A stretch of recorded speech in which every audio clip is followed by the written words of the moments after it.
This is Paul Schneiderman today on the 158th edition of the Sports Untold podcast, also on RainierAvenueRadio.world.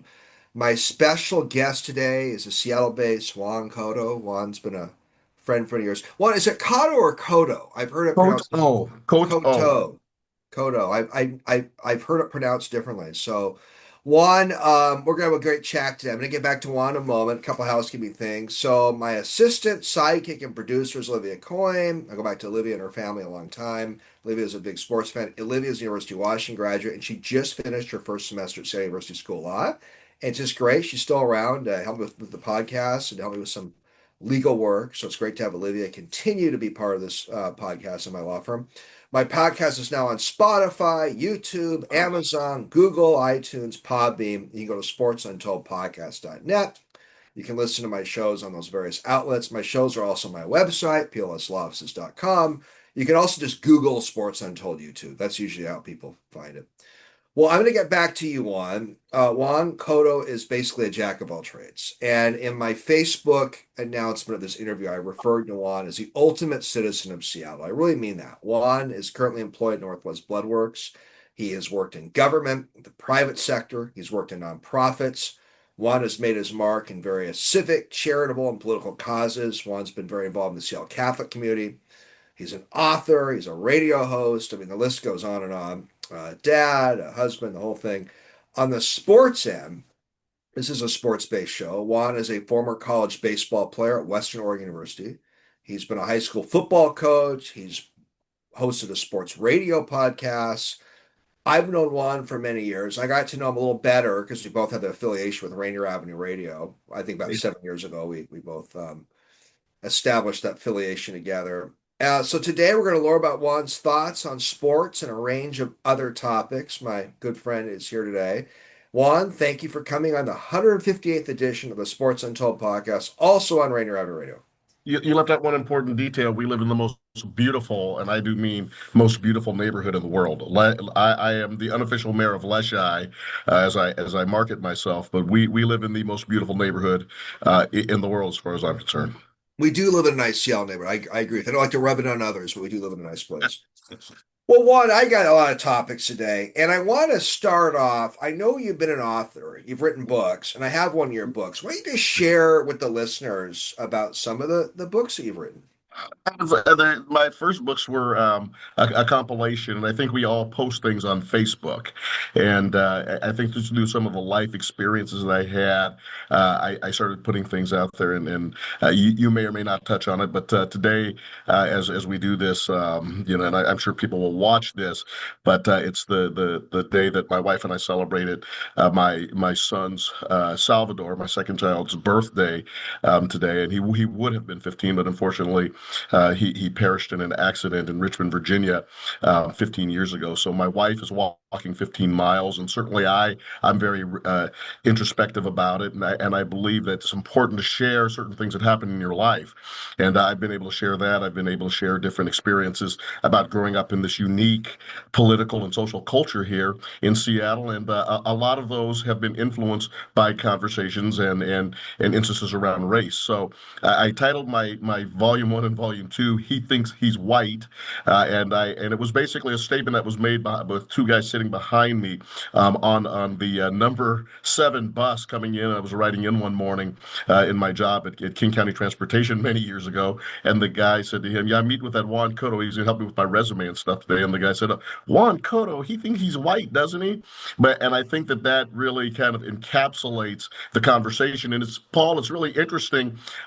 Some of my more conservative friends, they got it right off the bat. I mean, they were like, "Wow, that's a real fascinating way to look at it," and how people in this community look at each other sometimes. And it's been one of those types of things where people have read the book, and I think some of the stories have been quite inspirational. I think some of the stories have resonated with them in terms of how you deal with challenges, raising children, how you deal with challenges of taking care of your parents at certain ages, the lessons learned in life from your parents, and certainly it has been it's been a fascinating experience. Once you put that book out there and people start to, friends of yours start to purchase it and people start to read it. One friend of mine told me that, congratulations, it's like finishing a PhD. And I don't know all about that, but I do know this: it really is one of those experiences where being able to share just the experiences that you've been through, I think it's been helpful for me to kind of put it out there. I think it's really helped a lot of people, and they've shared that with me. Well, and thank you for sharing your about your late son Salvador. And I know that it's uh, a significant part of your life, and I appreciate you recognizing him. Thank you. Um, Juan, you've been involved in many charities, and I went to one of your O-Day fundraisers a little over a year ago. Why don't you just sort of share about it? Because I like to get on this podcast, I like to try to discuss charities and healthcare matters. If I can get even one person to get behind a charity or legitimate cause, I'd like to do it. So just talk about some of the charities you've been involved in over the years. I'm you go back to the event we had last year. I'm a frontline fundraiser, and Paul, I realize whether you give $5 to an event or to a cause, or whether you give 5,000 or 50,000, it's really an important donation, and it really is a way for people to steward in the community. So I really encourage people, if there's something that really tugs at their heartstrings, if there's something that they're really interested in, they should support that. And last year, my wife and I, and you were able to attend, and thank you so much for being there. We had an event that supported. My son would have been a freshman this year at O'Day High School, and we wanted to support the school for the just for all they've done for my son Clemente, who's now a senior this year. All the things they did for me back in the Stone Ages, back when I was a student there, and the impact that that institution's had on the community. So we had an event, and I want to say people support you so wonderfully. But our friend over there, Bart, who runs the Blue Water Bistro in Leshai, he was so gracious, and he didn't know Sarah and my story, and he graciously didn't even charge me for the tab, and it was just incredible. Wow. We had all Wow. those folks there, and I just it was so appreciated, and it really shows you the fact that once again, sharing yourself, sharing your life, and sharing certain things. And we learned that two students received scholarships from O'Day this year, and Great. that's the most important part of it. But I've been on the board of the Children's Campaign Fund, Paul, looking at different ways that we can follow legislative action to protect and also to promote the health and well-being of children throughout Washington State. I've served on the boards of the Urban League and of the El Centro de la Raza. My mother is a black woman, grew up here in the Seattle area, my father being from Puerto Rico, and I really wanted to make sure that I was in touch with those communities and the challenges that we have, and that El Centro and the Urban League give to support communities in these two radically different but yet much needed areas here in the Seattle area and throughout the region. And I feel that board support is so important. I've been encouraging younger people to now get on boards. And Paul, I think it's so important that people can impact ways in their community. And, I always joke, people go, Juan, you're so busy. And I go, I'm not so busy. I just give up a couple of hours of binge watching on Netflix during the week. And, I think a lot of people, it's a time management issue.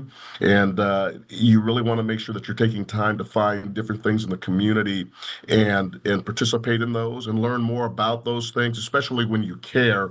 And the other thing, Paul, that is worth much more than the donations I give or the money I've raised is the relationships, because you're able to connect with your neighbors and friends and people in the community. Some of them have the same viewpoints as yours, some of them don't, but at least you're able to communicate and have a conversation around the context of what your community should be like, and that's what makes it special.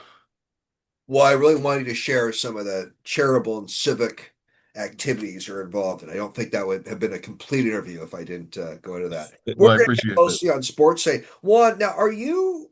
in the process of trying to get a baseball league going. Tell us about that. You and I've talked about that, and yes, I am, and I feel that with all that we have done to support the development of baseball in inner cities, the one thing that we haven't done, Paul, is look at it from the perspective of the business angle of it. And and I don't think that I'm talking about anything that's not hasn't been done before. If you look at hockey, for example, there's all sorts of ancillary hockey leagues throughout the country. One of my favorite movies, oddly enough, Slapshot, it really talks about this small town hockey team that was in this working level area, and I've always been captivated by that aspect of the story.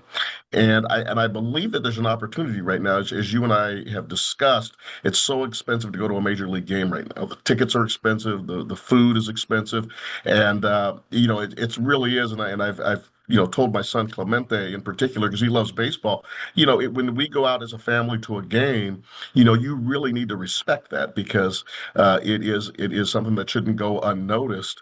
It's a spendy night when we go out, and when we have opportunities to take other families who don't go very often, it's a big night for them too. And so we realize that. But I was looking, we've been so focused on the participation of baseball from that perspective, especially in minority and underrepresented communities. But let's be straight here with the Black community. The number of players has gone down throughout the country for a variety of different reasons. The number of Black players in the major leagues has dramatically gone down. The number of Black players that are coming up through the minor league systems has dramatically gone down, and I think one of the things that we haven't done yet is look at different ways that we can connect the community back to baseball. And Paul, let's go back and look at the history of this. Black America used to own its own league. And Right. we with the Negro Leagues were the third largest business in Black America up till 1947, 48. So Wow. I Didn't know I that. look at this as an opportunity to expand, and it's been one that you really have to work a lot of different things. We have some beautiful parks here in the city of Seattle, some municipal parks, and all throughout the region. And my idea was, instead of having the most expensive part of any baseball operation is getting the teams from point A to point B, whether you use buses or travel, or hosting the teams, and having to rent hotel rooms. And if you look at a lot of minor league operations, they have host families in those communities. So my idea was to create a baseball league in a area such as Seattle, have multiple points where you're playing those games within anywhere from 5 to 20 miles, and have anywhere from 6 to 8 teams. You can utilize host families. You can raise money to bring kids in from all over the country. We can put an emphasis on students and athletes of color, but we would never turn anybody away. And then we could also hire a variety of different people to manage the teams. And I was talking to a number of folks who coach baseball, and they were telling me, Paul, this is a brilliant idea, because you can keep your family together and manage games during the summer and sleep in the same house every night. And the other thing is that I think there's a tremendous business opportunity here. I've talked to potential sponsors. I've talked to folks about selling tickets, and really raising the visibility, not only of the game, but giving people who sometimes can't afford to go downtown to a Mariners game. If that game is at, for example, Rainier Playfield right in their community, for $8 to $10, maybe even for $5 to $7. And also, if you get enough sponsors, maybe even free, and you bring in the folks, and you bring in players, you make it a unique professional experience. People have become excited about it. So, with the World Cup coming this summer, it was one of the hurdles that I knew was coming. But we have some really exciting opportunities that were coming, that we're building on. We call it the Good Neighbor League, and I trademarked and have the name all licensed out, and people have become excited about that. And it's going to be one of the things that I'm going to continue to build upon and work with people in our community, because I think the opportunity is there. And Paul, I also think that the market is there. I think that people are looking for ways to entertain their families, entertain clients, and not have to spend three, four, $5,000 for a single event to do it, as you have to do with a Major League Baseball. But once again, not to belabor the point, or put a damper on that product. I think the Mariners product is incredible. And I love going to Major League Baseball games. I love not only seeing the best athletes in the world, but having a first class experience. And I think that that first class experience can be replicated at a municipal park, and it can be a lot of fun for the communities there. Would these be mostly high school kids, Juan, that would be playing in this league? I think that I think that it would be athletes who are looking to spend their summer. So it could be college athletes, it could be high school athletes. The select process is broken, in my opinion. I'm not a big select ball guy. I have no idea what they're playing for, and I have no idea why. It is just funny to see these coaches, acting like they're trying to win the World Series when it should be about getting kids to participate and learn the game of baseball. And they play all weekend long. I think there's different ways that you can utilize the facility. Number one, yes, there's you could we would probably have games at certain points during the week, maybe Thursday through Sunday, and then build up and utilize the facilities during other points of the week. But yes, elite high school talent, kids who don't want to make that $5,000 to $10,000 commitment on a select team, and then also recently retired semi-pro guys and college guys and minor leaguers, and really mix it up and give those kids a unique experience. And then also, we I had reached out to a couple of former Mariners, one guy that used to wear number 51, in particular, to see if he would want to come out and play. And there's some interest there. I mean, I've number 51 would love to come out and pitch a game and actually take a couple of swings. And once again, Randy, this is wow. entertainment, and that would be a really exciting thing. So we're gonna keep looking at it. We're gonna keep coming up with different ways that we can expand upon this and really build that aspect of this operation. Would it sort of be modeled somewhat on like the Western Hockey League, where you have a lot of 16, 17-year-old kids that get paid to play and they also attend school? Are you looking at sort of a junior hockey league model, sort of? Absolutely. And depending upon the sponsorship and the numbers, and obviously you have to build it up a little bit. We would love to see if there's a financial opportunity for the kids, as they do in the Cape Cod League and in some of the other the leagues throughout the country, where you have college wood bat opportunities. There's a large junior college platform here in the Pacific Northwest, and a lot of those young guys are looking to play, as well as high school kids. And like I said, I think a lot of kids and a lot of families are tired of the trap of select baseball as their only way to do it, and give those folks an opportunity. But I would love to work with the municipalities to fix up some of the baseball fields, and some of our baseball fields here in some of the cities in the area, Kent, Auburn, Renton, Federal Way, for example, even here in Seattle.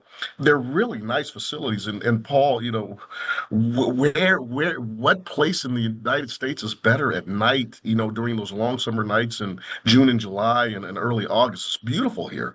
And I think there's an opportunity to attract an audience each and every night that we have those games out there. So it is a business concept, and we have to build on it. We have to find the supporters for it. But when we do, I think it could be a moneymaker. And then when we build the first real concept here in the Seattle market, we can start looking at other markets across the country.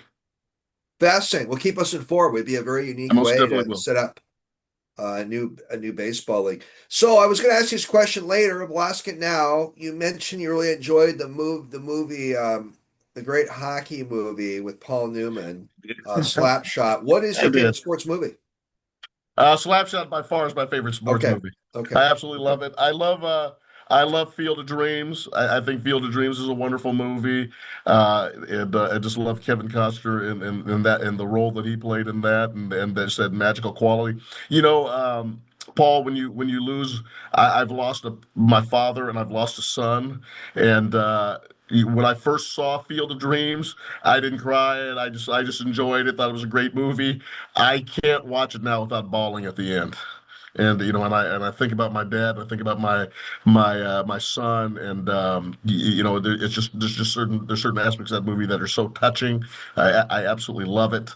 But you throw a sports movie out there, man. Costner did those films in the 1980s that were so good, and obviously.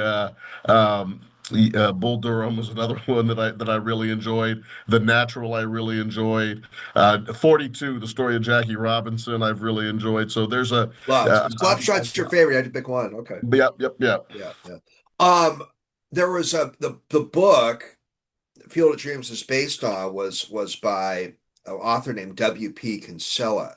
Hmm. And in that book, the late author J.D. Salinger was the author. And the movie was James Earl Jones was a character was kind of based on J.D. Salinger, who was a Hmm. so that was a great that was one of my first It books. was. Juan, you played college baseball at Western Oregon University. I want you to mention how you ended up at Western Oregon University to play. What was your favorite memory playing college baseball? Oh my goodness, so many. I started off, I was extremely undersized. It's funny looking at me now, but when you're 18 years old, and I look at my son, the kids are so much bigger now. Paul, my son is 190 pounds. And he's really trim and cut. I was 165 pounds soaking wet and could not put on any weight. I mean, I was just a little beanpole and was short and I just had to, but was really fast, could run a little bit. And I remember that coaches were telling me it was going to really be difficult for you to play college baseball, but I never listened to them. So I first went to a school, Edmonds Community College.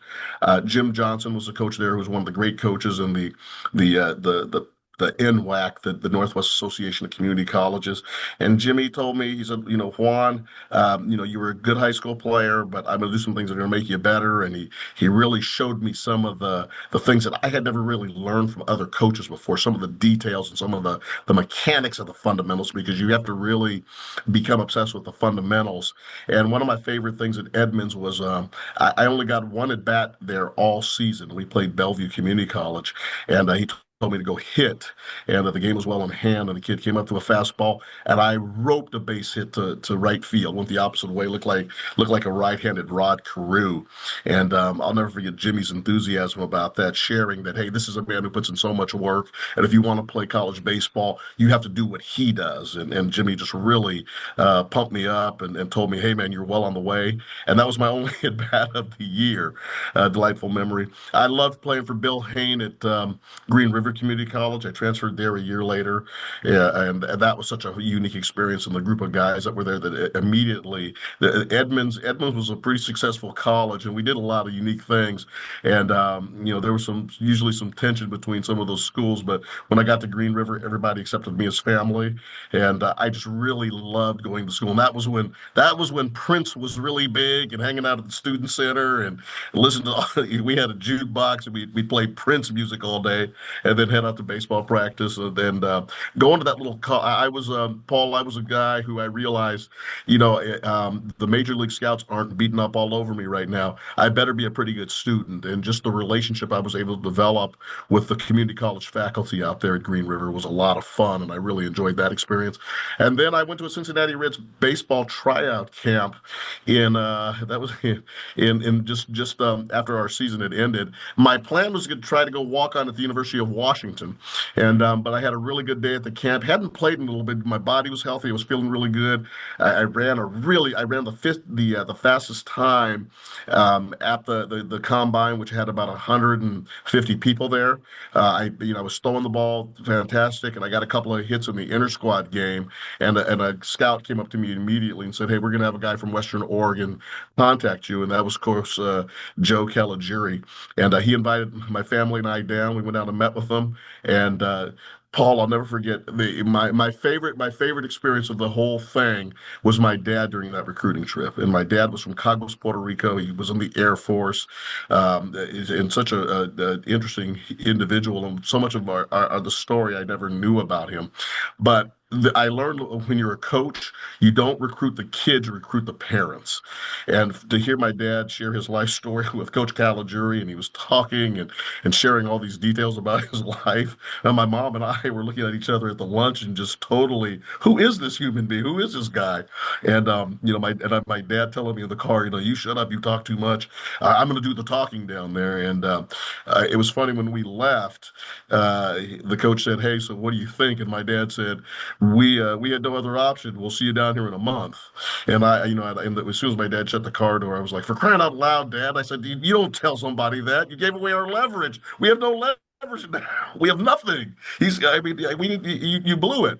But Joe Caligiuri was one of the great people I got to play for, an unbelievable character from Brooklyn, New York, which is why he and my dad got along so well. And his he won his 300th game, and 2 days later he lost his 400th game, and I was a star player in each one of those activities. But he was wonderful to play for, and I still have tremendous friends from that experience. And the all the long bus rides. I turned 21 years old underneath the bottom of the vans. They threw me underneath with the baseball bats when I turned 21, driving up from California, so I could see Mount Shasta in the background as we were driving up the road, and that was an incredible experience in itself. But the relationships that you develop from college sports are what lasts you a lifetime. So the relationships were probably among your best memories that Oh, you've. my teammates, Doug Peace was one of the smartest dudes I've ever met. And I remember we were in a logic class together. We were taking logic and we're sitting down there trying to come with all these, decipher all of those questions and logic. And I looked at him, I said, "What are you doing here?" And he turned at me and he looked at me and he said, "Brother, what are you doing here?" What are you doing here? I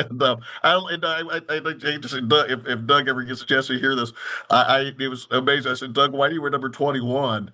And he said it's because of Roberto Clemente. And Doug was an outfielder, big guy, and he really good baseball player, really good player. Sharp, like I said, one of the smartest guys I've ever met. I think he was a 3.9 student, and but yeah, he loved the history of the game and loved Roberto Clemente, and he wore number 21. Jeff Elliott was one of the most competitive dudes I ever met, and when Bo Jackson kind of got us all playing two sports, he was a pitcher, infielder, and he was like 5'8", like I was. And then all of a sudden, man, he and a couple other guys, they were out playing football too. So they did a variety of different things. And just Chris Kemp and my man Barry Hunt down in Portland, still down in Portland. Used to go spend some time with them, and they're just wonderful dudes, and Paul, once again, you go back to the racial thing. I was the only black player on the team, and Wow. I would go weeks. I mean, we'd go on these road trips, and you go weeks without seeing any other black players on these teams, and but we were baseball players, and I think that was the thing that stuck out. The common thing was that we were all obsessed with this game, and we were all obsessed with trying to make it to the next level, and we didn't the color and the different things, and they made me feel at home, and really provided me with some folks that I could really depend upon, and still reach out and touch bases with to this day. What an experience. What position do you play, Juan, in college baseball? I was 5'8". I played center field, but I had to play middle infield. I played second base, shortstop, third base.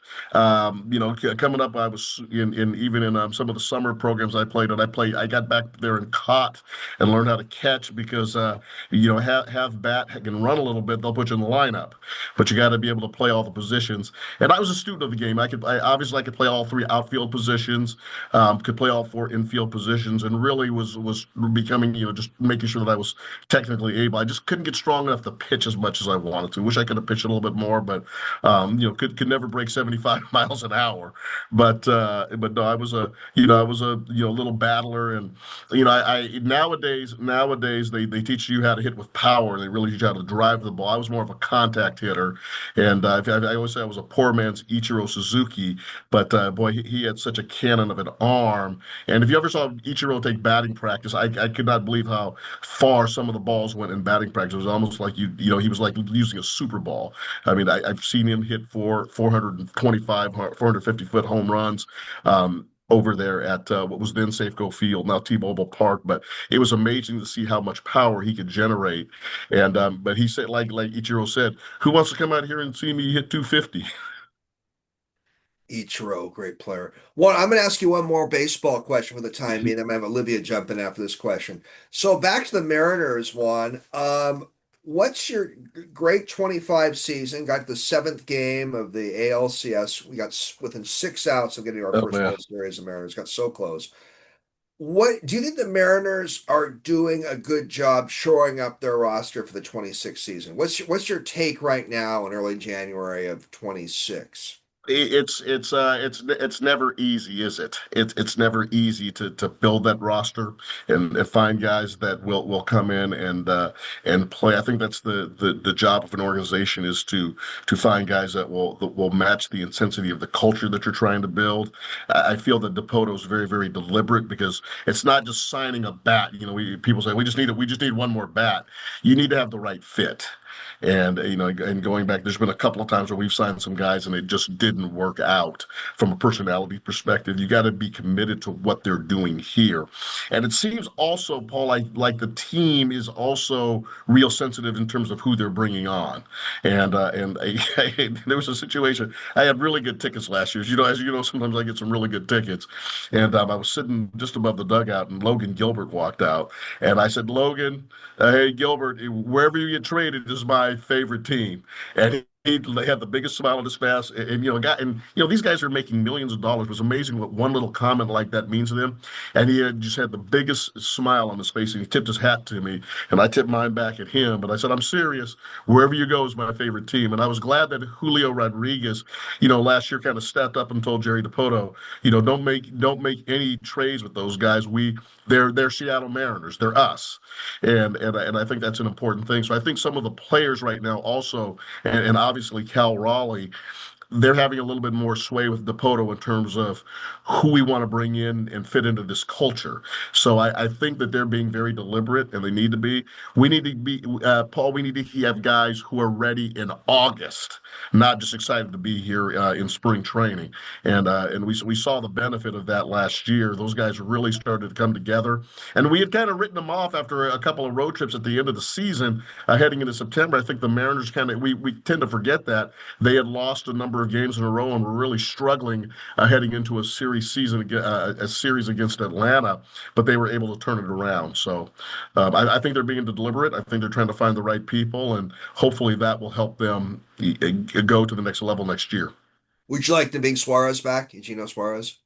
I really would have liked to bring numbers. I was a huge Julio Yeah.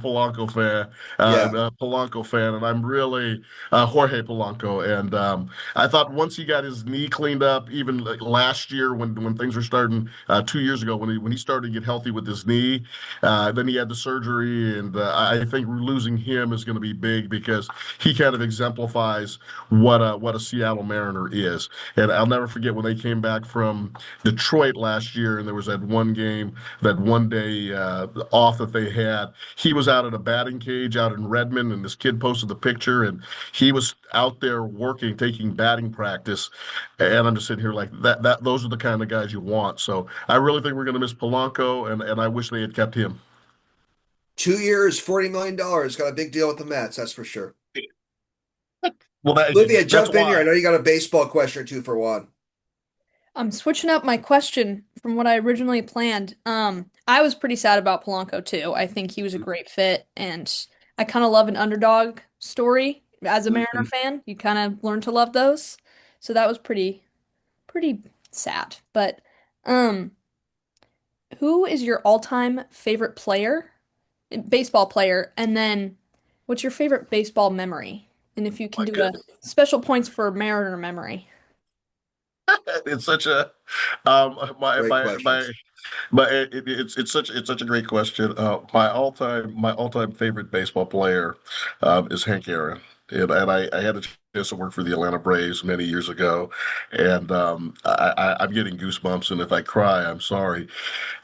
We get this phone call. Rodney Henderson and I, Rodney was from New York City. I'm from Seattle, and two young African Americans. And this is 1988, just after Al Campanis made these unfortunate comments on the show Nightline with Ted Koppel. And Paul, you remember that whole Remember it well. situation, Remember it well. Yeah. trying to increase participation with minorities in the front office. And we had just gotten our jobs, and I'm just at my desk, and we get this phone call. Mr. Aaron would like to speak to you.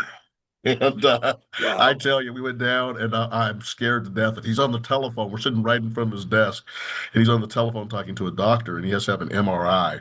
And my mom worked at the Veterans Hospital here in Seattle, so I knew what an MRI was. And Mr. Aaron put the phone down. He said, either of you know what an MRI was?" And I explained to him what it was. They put you in a tube. It's magnetic resonance imaging, and this is what you're going to see. And he just looked across, ringing the desk, and he says, does it hurt? And he just he was it was just incredible. I mean, you're just and I was thinking to myself, please don't say anything, just keep your mouth shut because my dad would kill me if I said something to Mr. Aaron fired me. I just he was so gracious. He told us how proud he was of us. How and he said if there's anything you need, if there's anything, if you want an autographed baseball, and if you need anything, I'm here to support you because I want you guys to be successful. And it was amazing how many Hank Aaron baseballs I gave away. I gave them to season ticket holders, gave them to friends in the community, gave them sent a number to Western Oregon. Dr. Jack Rye, our athletic director. Henry Aaron was just as unbelievable as advertised. Obviously, growing up here, I will say this from my Seattle Mariner perspective, I love Henry Cotto, my namesake, and number 28. He and I are still good friends, and we catch up every once in a while. He's living down in Phoenix, Arizona, and the little thing between us, his wife is a was a longtime city council member in Phoenix, and her father was a congressman down in the Phoenix area. So Henry married into a political family in his second marriage, and we laugh and joke about that because he was here for my first campaign, Paul, back in 1998. And I said, "How do you like this politics stuff?" And he just shook his head. But he and his new wife they do that now. I obviously, I mean, I could go on for hours about Ken Griffey Jr. A huge fan of Griffey Jr.'s. I could go on for hours about Edgar Martinez and time that I've been able to spend with Edgar and absolutely adore Edgar and his wife Holly and all the things they do in the community. And then obviously Roberto Clemente is another one of my favorites, and I named my son after him. So. I love the game, and we've had a great experience with being able to see some great moments and some great players. Jump in, Olivia. Favorite sports memory, or maybe Mariners memory, if that narrows it down a bit more. My favorite Mariners memory is winning the Western Division in 1995. And I had worked for the Mariners for a couple of years in the front office. I sold group and season tickets, but I had moved on to work for Gary Locke in the King County Executive's office at that time. And I was there for the game against the California Angels. And my wonderful longtime friend, I still have a crush on her, Connie Zentner, who worked in the ticket office. She gave my brother and I two comp tickets literally 15 rows behind home plate. And it was the most unbelievable experience. And I will never forget when Langston, it was Langston. Langston gave up the double down the line to Louis Soho, and it spun underneath and got into the California Angels bullpen.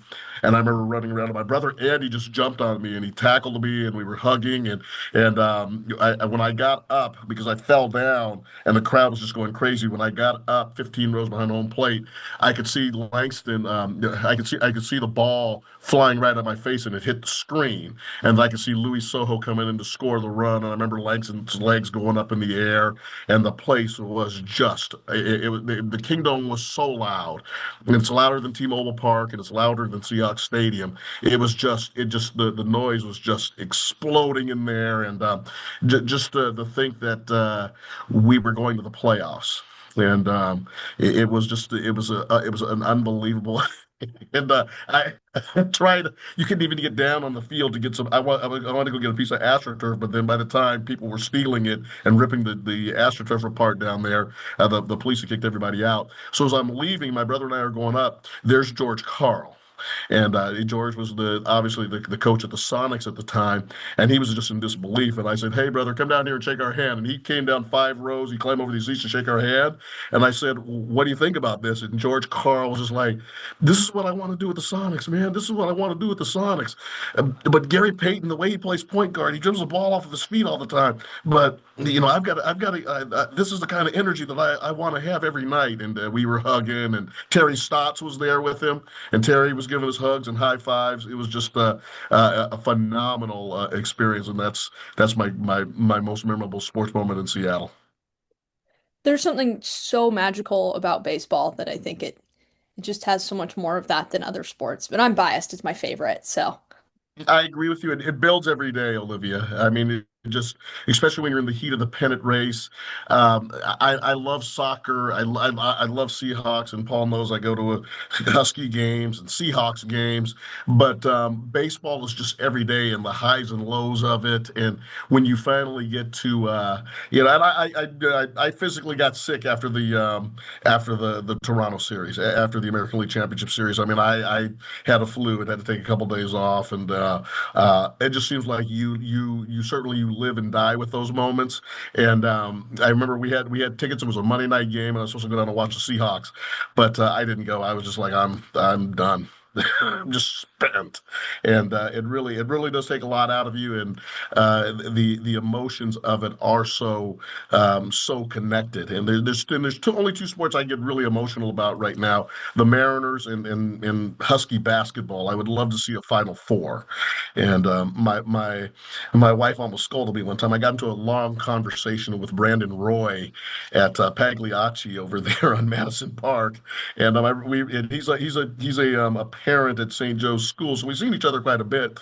But we talked about that 2006 game against Connecticut, and I mean, he's still in the moment. I'm still in the moment, and Rudy Gay, and he said Rudy Gay teased him for years and would just touch him and go foul, foul on Brandon Roy. And it's just interesting to talk to the athletes like that. But Brandon is still emotional about it, and my wife goes, "Oh, I'm so sorry." Juan talks about that game all the time, and Brandon goes, "No, I still think a lot about it too." He goes, "It just won't go away." Remember it well. Washington won that game. They would have got to the Elite Eight, 2006. A little anecdote in 1995, the famous AL West tiebreaker game that Juan was just discussing, one of my favorite Mariners moments. I was at the game with Olivia's dad, Ben, my friend Will Coy, and my friend Joel Hirsch. Four of us were at that game, Olivia. So I don't know if I ever knew that. I was at that famous 95 AL West Oh tiebreaker game man. with your dad. So it Trust was me, amazing. I've heard a lot about that game. That's So funny. so is my son. Clemente knows all about it. Real quickly, Juan, do you feel that the rest of the 2020s will be a golden era of Seahawks football with Mike McDonald as a coach? And do you think the Hawks can get to the Super Bowl this year? you know, Sports changes, right? It really does. And Mike McDonald and these new young coaches represent such a new paradigm. And he and John Schneider have, and Schneider in particular, they utilized the draft capital in that Russell Wilson trade. And I don't think people realize, in the NFL, you can really turn your roster around and find tremendous players. And as much as I like Jalen Carter over at Philadelphia, the problems that were coming along with that, they made a really good decision drafting Witherspoon, and who's Devin Witherspoon has been just a fantastic player for this organization. They've got a great young nucleus, and I like what Mike McDonald does. I mean, they are a teacher of fundamentals.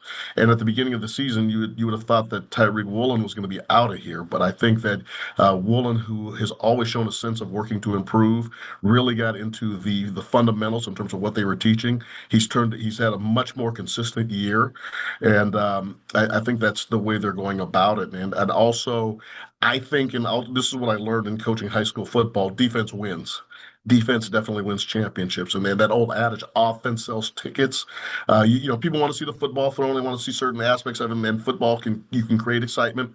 But the way you win in the NFL is by having a hard nose attack, and it usually starts with the defensive side of the ball. And the other thing about McDonald, he's really low key. He's really quiet. He's really measured in terms of how he says and does things.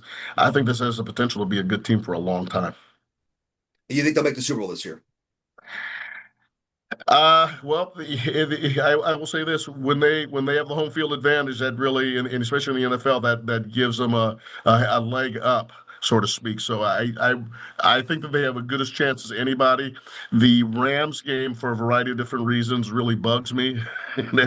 You end up having to play your key rival in that division. It could be in a division championship round. I'm really expecting it. The other thing too is if you were to rank the teams 1 to 32, I believe the Rams and the Seahawks are 1 and 2. So the Super Bowl game will be that game, and I'm glad it's played here in Seattle. And obviously, if they're able to win that game here in Seattle, I think they will be able to win the Super Bowl. And Hawks had a good road record this year too. They So really, no, he really has that figured out. Well, you mentioned you were a high school football coach, and that was part of my Mhm. introduction of your background. What was your favorite part of being a high school football coach? What was your least favorite part of being a high school football coach? The firm first.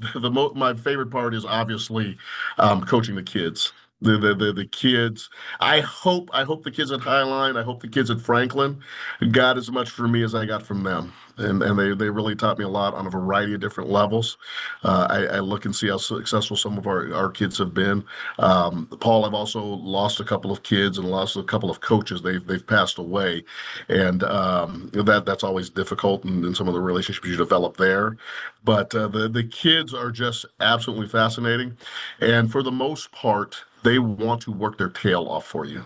I mean, you really do understand the motivational aspect of it. They definitely take on any characters of your personality. They definitely take it on. I think as to coach high school sports, you really have to be careful. If you have other problems going on in your life, if you have issues and you're struggling with alcohol or substance abuse and so forth, the kids will figure that out. And you really, really, really have to clean up your own life if you're going to transmit goodness and energy and work as much time as you put into working with those kids. Um, I- you know, the, it's an incredible amount of time, and the I was doing it as someone who worked in a different profession. I was still at Fred Hutch then, and then Paul, when you have a family on top of it, uh, when I remember when Clemente was starting to become conscious as a 4, 5, 6 year old, you're gone so much. And I remember when he said, you're never home. You need to stop coaching that football thing.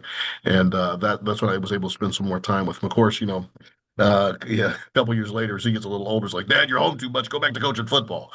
So, but it is a real time commitment. I had a conversation with Pete Carroll and with Mike Holmgren, and they said the same thing. They just said, you know something, the money aside, we the high school coaches work just as much as pro coaches do. And he goes, and Mike Holmgren told me, he said, Juan, don't worry about the money. Don't worry about the money. Because it's great for my wife and my daughters, but I might make 5, 6 million bucks a year. All I do is coach football. He goes, I don't go on vacation and I don't do all these wonderful things. I bought myself a Harley, but other than that, I coach football. And I still think Mike Holmgren was doing that even when he was president of the Cleveland Browns and all the other things. Football is what these guys do. Pete Carroll, the same thing. Football's what they do. And they built a nice life out of it, but don't get it wrong. They really work at it. What was something you did not like about coaching high school football? Was it the time? Was it not being able to spend some time with This, your this is family? when Clemente got a little bit older. Yeah, You yeah, deal with so much of it as a part of the job. I think as a high school yeah, football coach in particular, you yeah. we Paul, when I got there, 50 we had 50. We had 65 kids in the program, and I think something like 58 of them were academically ineligible. Oh, wow. So, I had to go in at 6 o'clock in the morning, and we did a strength and conditioning. But I'd also bring newspapers. Paul, they never read the newspaper before. A lot of kids had never really learned how to read. So you really have to take the time to help them to develop some skills. And I'm a big believer. People don't care how much you know until they know how much you care. And I told them, I said, I would love to have a state championship here. I would love for us to be, you guys to play at the levels you want to play at. But if I'm here and you guys aren't better students, there's really not. It really is a shell of myself. I said I would never be able to live with that. So, we helped a lot of kids improve academically. The very next year, I think we had 65 kids in the program, and 63 of them were academically eligible. Oh, Uh, wow. all, It's all, an all of the improvement. kids that I coached all graduated from high school. There were no more dropouts. There were no kids who we had to have a couple kids who go through Was this credit at Highline reformation. one? This This was was at at Highline. Highline. Okay. Yeah, Okay. and same thing at Franklin. I mean, the kids were. I had one season there, but the kids were great there, and we really were able to establish some things and get their academic standing better. And if that's the way you leave the program, that's a pretty good thing to do. Well, I know you had success in the field, but I think speaking My take on this, what you did to help get these kids academically eligible, that may have even had a bigger impact in their lives long term. That's very, They did it. They did the work. yeah, They just, I mean, I emphasized it and I made it a priority, but right, they did it. You know, sure. and that's the thing you learn is that you push them and you have to give them the credit. They do the things that they need to do. And I felt that that was one of the things that I've always tried to say is that they understood it. And the proof's in the pudding. I mean, several of them have extremely extremely good jobs, and several of them are doing some really cool things in the Burien area. I see some of the kids from Franklin, and it was really funny, Paul. My Clemente was downtown at the Seattle Center, and he was a program down there. And this kid came up to my wife and him, and he was selling all this stuff, and they had cotton candy and you know all these confections. And the kid came up and gave Clemente a whole bunch of stuff, and Clemente had been looking at it, and Clemente goes, "Why am I getting this?" And he goes, "I played for your dad at Highline, and I want you to have you know here's a hot dog, here's all this stuff." He goes, "What your dad did for me was awesome, so here you have all this." And he was like, "Yeah, my dad's cool." That's just wonderful, the work you did with those Mhm. kids. So, Juan, we talked about this the other night, and Mhm. the story has changed the last 48 hours or so. The Demond Williams Jr. story, which has Mhm. gotten a lot of local and national publicity. And for some listeners that may not be aware of it, it was a young man who tried to get out of his University of Washington NIL contract and wanted to enter Absolutely. the transfer portal and presumably to go play for, I think, LSU, one of those schools. So, I'm going to give you a thought and give me your take on this, okay? Give me your take on this narrative. All right. I'm not sure Demond Williams handled the contract aspect of the situation so wonderfully, but the idea that he is such a pariah in this cutthroat world of opportunists and hypocrites running around big time college football these days, I found a little bit disconcerting. And he's not the only person in college football who's looking for a better deal. This includes Right. coaches, other Mhm. players, administrators. Absolutely. Was the Damon Williams story blown a little out of proportion this week? You know, I really sat and thought about this a lot over the last Okay. couple of days, especially after he came back, which Yeah. you know, from a legal perspective, we you know, probably thought was, you know, something like that may happen. But the bottom line issue is, you know, I think every generation does this, Paul. We start to sound like our parents, Right. you know, and the game has changed so much. And I think with technology and communication and everything that we have to advance society, these changes just don't take place over a decade anymore. They take place like in the snap of a finger. And you know, we knew that the NIL was coming, and we knew that the transfer portal was big. We're talking about the last 7 8 years. Now that we're at this point where the kids have an inordinate amount of control, and I think that's really difficult for a lot of people to accept. It's always was a business, and I think it really is difficult for people now to accept that this has really become professional sports. And you know, we used to have a relationship with the players, and I used to be able to go and I would be able to tell you 3 and 4 levels deep who was playing for the Huskies and guys that we saw in high school football, guys that we grew up. I mean, I remember I go back to Ronnie Rowland, who was the director of security up at Edmonds Community College when I was there, and he was 1,000 yard rusher. I had the opportunity to meet Anthony Allen and Patrick Allen and guys that grew up at Garfield. Obviously, at O'Day, we had some tremendous athletes. Darren Wilson, who's now coaching my son, he was a walk-on at the UW and stayed there for 4 years, and we got to see a lot of these guys on. But they were homegrown Huskies, and Paul and I did. You know, we had guys from California as well who we got to meet. But Paul, that's all changed now. I mean, this is a business, and I think it's really really tough. And I heard some comments from Hugh Millen and Dave Softy Marlar. It's not the same thing anymore. Guys don't come here to be a Husky. They're it really is more transparent now. He came here because his coach brought him here, went from Arizona, and they paid him a large amount of money to do that. And whether we like it or not, he was offered a substantially better contract per se with more money, and he thought about taking it. But people questioning whether he's a Husky or not. If Sam Darnold gets offered more money from a team next year, is he not any more of a Seahawk right now? No, they're business people. I think also though, and you and I discussed this, I think it's also hard for a lot of people to accept sometimes a young black man who, this used to be an opportunity to get a college education, and you should be lucky that you're at the University of Washington. I think it's very, very difficult for people to understand these kids have now control over, especially a lot of these young black athletes. And from a social perspective, that is hard for a lot of people to swallow. That they have people around him who are I hope helping him through these types of decisions. But the bottom line issue is that they're no longer tied to just being at one place anymore, and they can leave, and sometimes that really upsets the fan base. And who is this kid? Who is this inner city kid who probably had nothing? And who is he to leave our prestigious institution? Well, it's a business now, and he A has lot of every these, opportunity. a lot of He these is. situations have, Yep. race and socioeconomic aspects to them. I think what was unique about this situation is that Damon signed that contract, NIL contract, the UW on January 2nd, and a few days later wanted to apparently get out of it. I think it was unique in terms of how to address the alleged breach of the contract. If he went Right. to play somewhere else. So there were some interesting legal issues and NCAA issues there, but Yeah, I don't Paul, know. I I was just saying, thought maybe he was a little bit stigmatized for what so many absolutely. other people in college sports are doing these days, Paul, looking for Paul, better we know this deals. is Paul. We know the system's broken, and Yeah. I think he now becomes kind of a poster child for a broken system. But the system is Yeah. broken, and it needs to be fixed. And hopefully, someone and I mentioned, I mentioned you this as well, and maybe you'll hear this.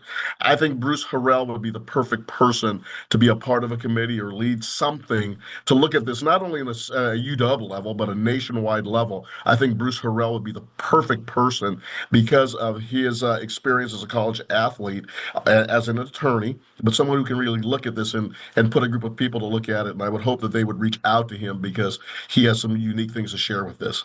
Seattle's most recent former mayor. Mhm. Uh, Way to dovetail this into a question. You mentioned the former mayor, Bruce Harrell.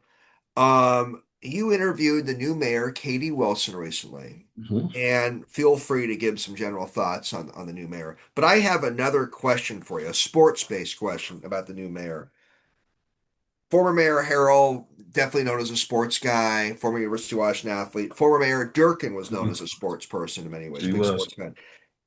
I don't sure Mayor Wilson, I don't know what her connections are to the sports world. Do you think Mayor Wilson will have any role in whether the NBA is going to come back to Seattle or not? Do you think our current mayor is going to have any effects when the NBA is going to come back here? First of all, I had an opportunity to interview Mayor Wilson back in September when she had just won the primary, and it was a great conversation. I think that we're at a day and age in politics, Paul, where you say something or you may with agree with somebody or you like somebody and you express that personally, then all of a sudden. There's certain people who really make some bizarre comments about that, and I put a Facebook post out, and it really talked about her youth and her energy, and the youth and energy of her team, and I don't think I have to say it. I think you know it well enough.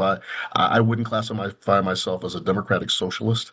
I think you know me well enough. I'm an entrepreneur, and I do a variety of things. But I also believe in the markets, and people want to sit down and have that conversation if they got to know me one on one. But those are personal things, No, you're a real things that. moderate guy. It's issue by Right, issue for you. right. Yeah, But yeah. I would say this that I think it's refreshing to see these young people, and the gentleman in New York City, and certainly Katie Wilson, they come out and say that they're socialist, and whether I agree with it or not, personally, the fact they come out and somebody on one of the Facebook posts I put said, well, she's a communist. Well, yeah, she'll agree with you. She'll say that. She'll say that she believes that the government should own the mode of production. I believe that Katie believes that, and at least a part of it, so they can do certain things with that to help people, and that's a perspective that they have. But once again, as we talked about sports, Paul, A lot of things have changed, especially for you and I who've grown up in this generation. We're seeing a lot of things that are different right now. I will say this about her. I thought that she was very polite. I thought that she was very intelligent. I thought she was very humble. She didn't duck any questions, and it was a pleasure to talk to her. She subsequently did an interview for me that we weren't able to use on Rainer Avenue Radio, but like I said, she pronounced my name phonetically correct, Juan, and I love it when people do that.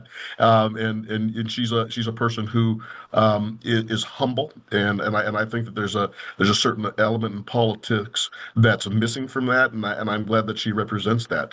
To answer your question about sports, I don't think you have to be a sports fan to understand the business of sports and the entertainment value that sports brings. And also, Paul, what that does for a major department like the Key Arena or now the Climate Pledge Arena and the relationship that it has with the Seattle Center. It's a major department. She has some brilliant people working with her on that. She should be able to make some great decisions. And if the National Basketball Association can present the city of Seattle with a model that the revenue works for that building, then yeah, I think that they should look for that, and I believe that she'll get the right people around her, and I think there's a number of people in the city who have been looking at bringing basketball back. But if it makes sense and it's a revenue generator for the city of Seattle, and on a variety of different levels, it probably would be. Then I think she'll make appropriate decisions on that. So you don't think her presence as mayor, one way or another, could negatively affect the effort to bring the NBA back to Seattle? No. And Okay. and, and I and I don't think Katie Wilson, and I think she realizes this as a mayor and also as a political person. I don't think it does her any good to get in a fight. And what's she going to say? She doesn't want basketball here.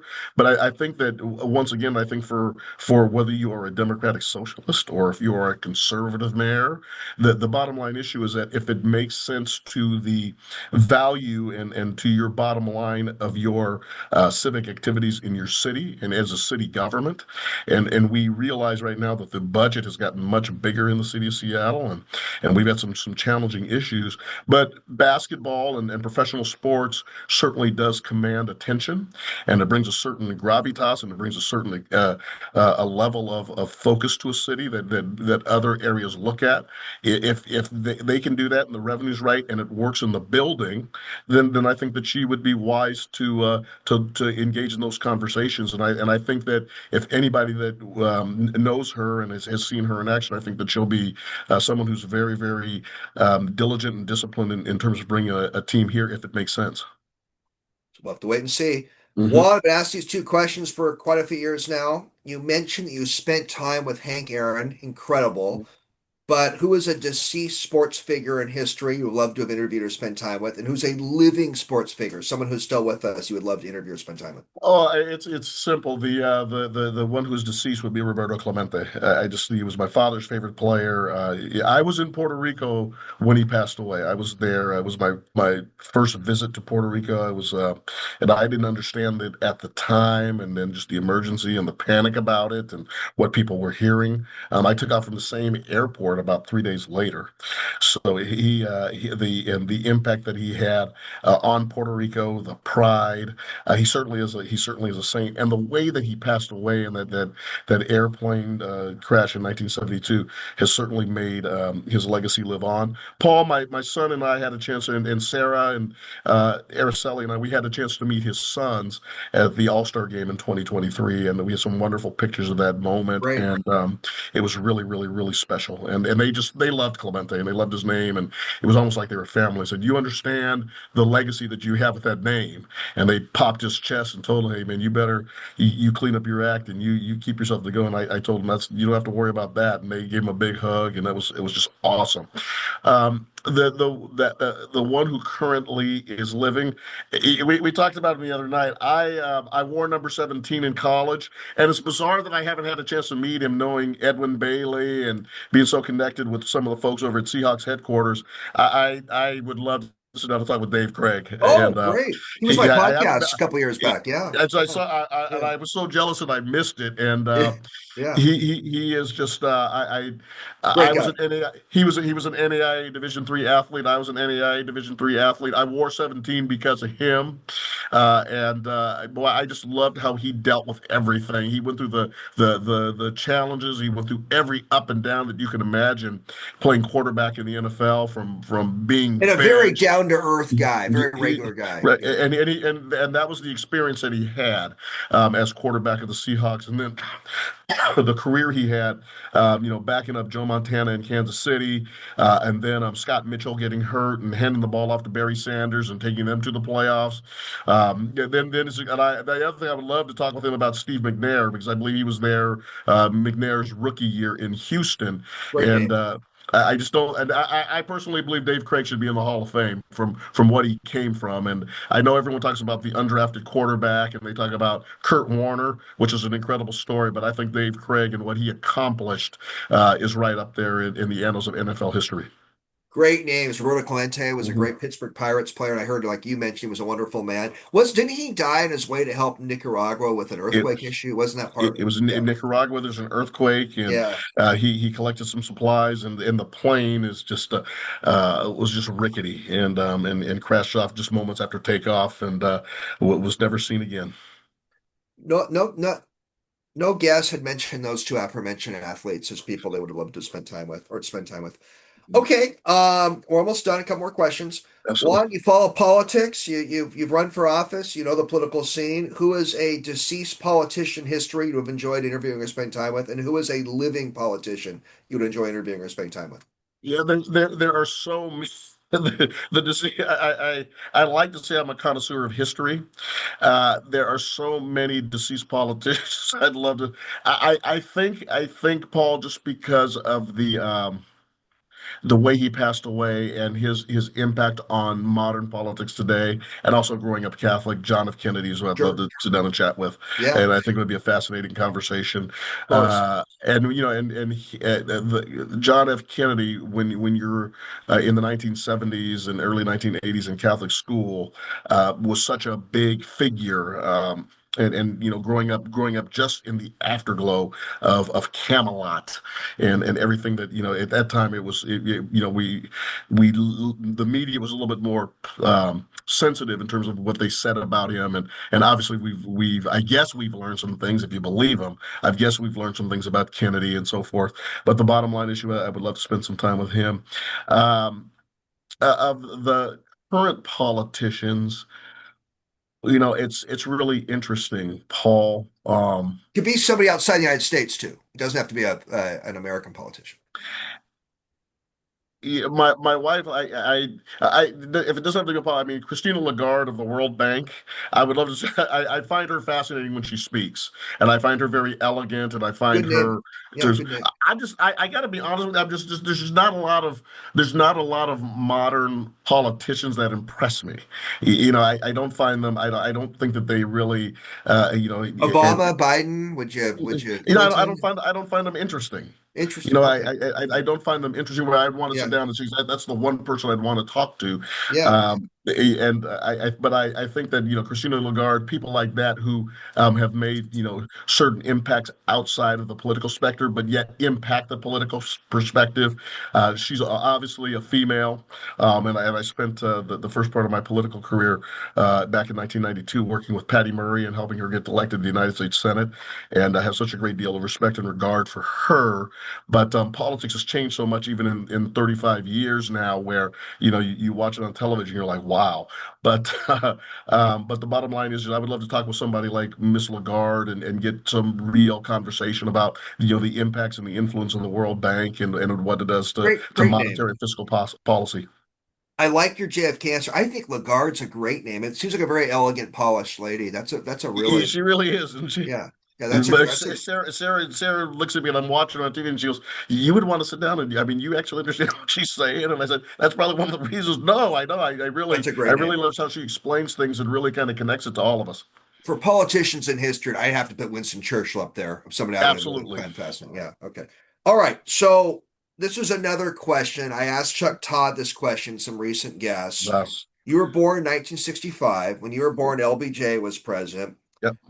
What president in your lifetime, starting with LBJ, going through Trump, Mhm. would you like to have a sports only conversation with? Nothing about politics, nothing about anything else but sports. I can give you some clues, or you can just answer No, on no, your no. own. You and I talked about it the other night, and I'm sure that some of my friends will be, offended, and we live in we live in a very liberal community, a liberal community that I enjoy, and I have a lot of friends with. So and I think people understand how I view things. I would love to sit down and talk with Ronald Reagan about sports. I really would. I felt that he had a command of sports. I think that he had a touch. He was kind of a small town guy, and I think it would be fascinating to talk with about politics as well. But I would really love to sit down and talk with Reagan about sports and playing the Gip win one for the Gipper. And some of the athletes that he had an opportunity to associate with, and he was one of the first ones to bring teams to the White House, and it's really interesting. Just Real the quickly, Carter was actually the first president to invite athletes to the Super Bowl. was But anyway, Carter. yeah, yeah, it was actually, or teams to the Super Bowl. But yeah, No, but yeah, fair enough though. Fair enough. mhm, Yeah, mhm. yeah. But no, So I would real listen to Ronald Reagan would be really a fascinating conversation, anyways. Oh, no doubt, no doubt. It's interesting. I asked Greg Lewis, who we both know, the Mhm. former Husky legend. Greg answered similar to you. He said Obama and Reagan would be the two presidents he'd want to have a sports only conversation with, and he thought similar to what you said. He said Reagan's work in the famous Gipper movie. He loved to talk Mhm. sports movies with Reagan. He also said, "I'd love to talk old school football with Ronald Reagan, just about football back in like Absolutely, the yeah. 1930s or so." One of those leatherheads. Yeah, yeah. The word is that Reagan was never that actually big of a sports fan, but he didn't really follow the daily machinations that much. But he had an image of being a real sports guy then. You So know Bo Jackson's first at bat in the 1989 All-Star game at Anaheim Stadium, and Ronald Reagan's in the booth with Vin Scully, and what two different voices, Vin Scully and that New York and that upbeat energy that he also always about to every broadcast, but to hear Ronald Reagan when Bo Jackson hit that ball, when Bo Jackson crushed that pitch from Rich Russell, and he kind of goes, "Oh." that's It was funny. just That's funny. it was just a lot of things happened in front of Ronald Reagan, and that was one of them. I'm sure that's another experience. I say, you remember when Bo Jackson hit that ball, and I think he would go, "Well, well."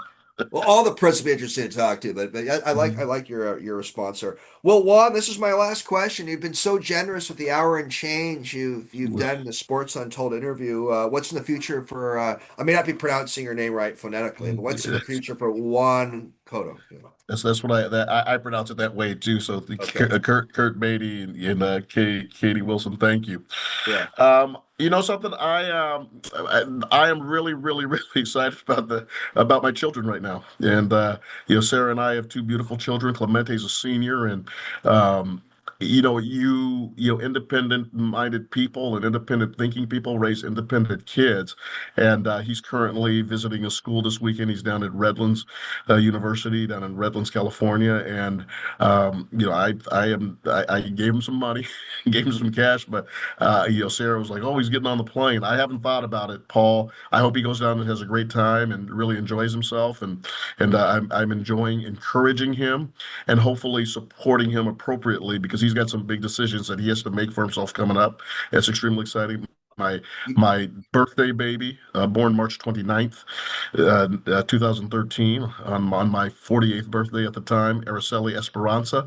She's going to be 13, and she's 13 going on 30. And I have a wonderful relationship with my daughter, and I just enjoy spending time with her. And I'm trying to, I learned from time with Clemente, it goes so fast. But I joke with Araceli that wherever you move to go, where you go to college, wherever you move is where I'm moving. And she told her friends, he just says that. He's not going to do that. but I told her I'm going to be your roommate. And she's desperately telling people, no, that's not going to happen. But I'm really enjoying spending time with my children. Sarah and I, we have a free night tonight, and we're just like, this is going to be what it's like in a couple of years. So, hopefully we can continue to work on and build that relationship better. And I know I always have work at being a better husband, and I plan on focusing on that for the next few years. And then obviously with Bloodworks Northwest, where I'm at, we're doing some really exciting things to promote blood donation in our community. We just added the blood type onto one's driver's license here in Washington State, which I'm so excited about because hopefully that will. Senator John Lovick, Paul told us, and he's a first responder.